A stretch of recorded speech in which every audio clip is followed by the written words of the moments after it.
Now, if you look at the same comparison like we have done for the other alternate centers, it's very evident that for the principal center, even for this, you get the security, which is again based on wisdom, timeless principles. You have got self-improvement, okay, through principles that have exactness, that have consistency, that have got beauty, and that have got strength.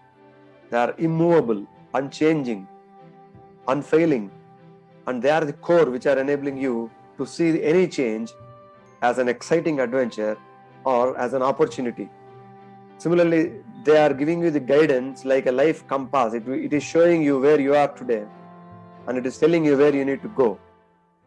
Similarly, the principles, this dharma, what we call in Sanskrit, it's actually making you get the accurate data.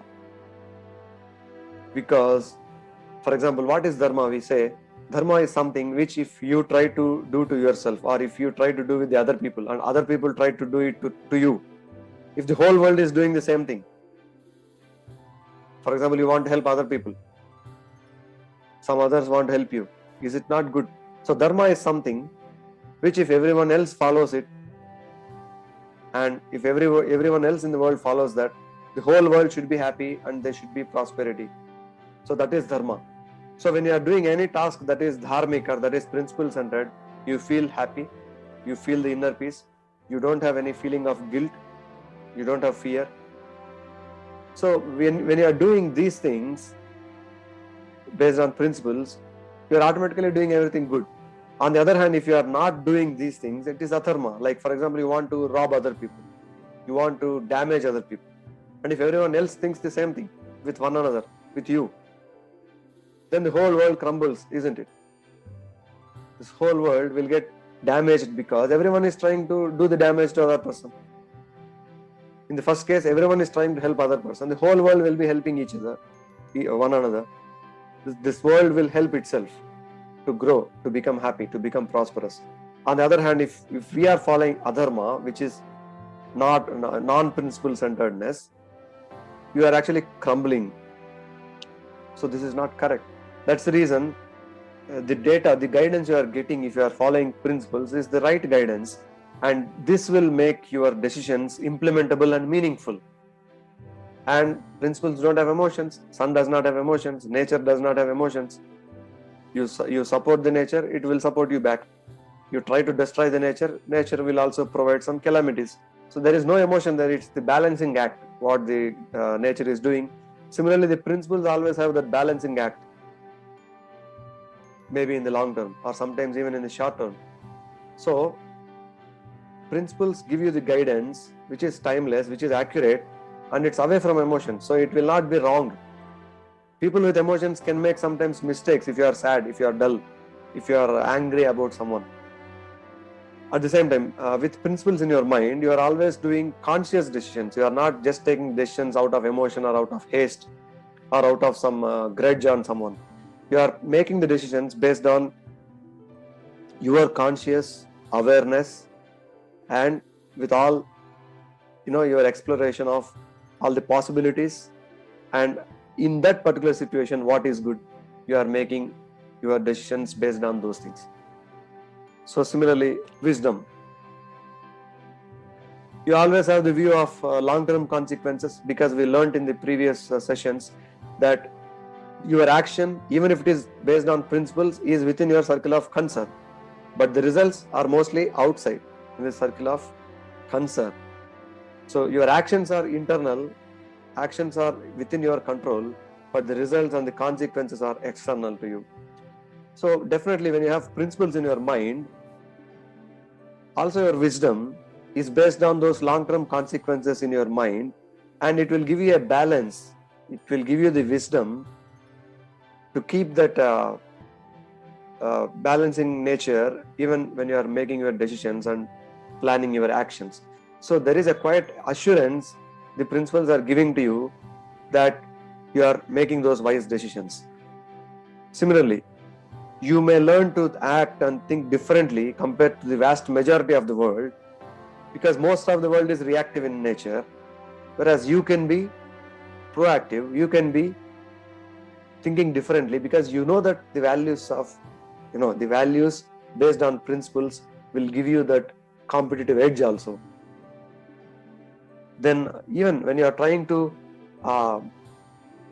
apply yourself and apply your wisdom onto the world, you are always looking at the ways to serve the world actually. And also you are trying to see how you can help the other people grow.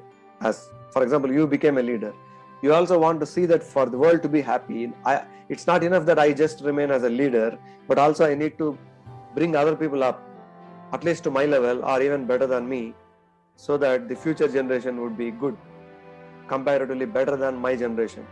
So see, if you see, even subconsciously or even without your own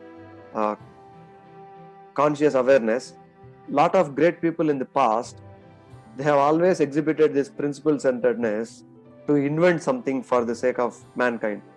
There are so many discoveries made in medicine, in the field of science, in the field of technology. Lot of things came with some noble purpose, that someone was suffering in his generation.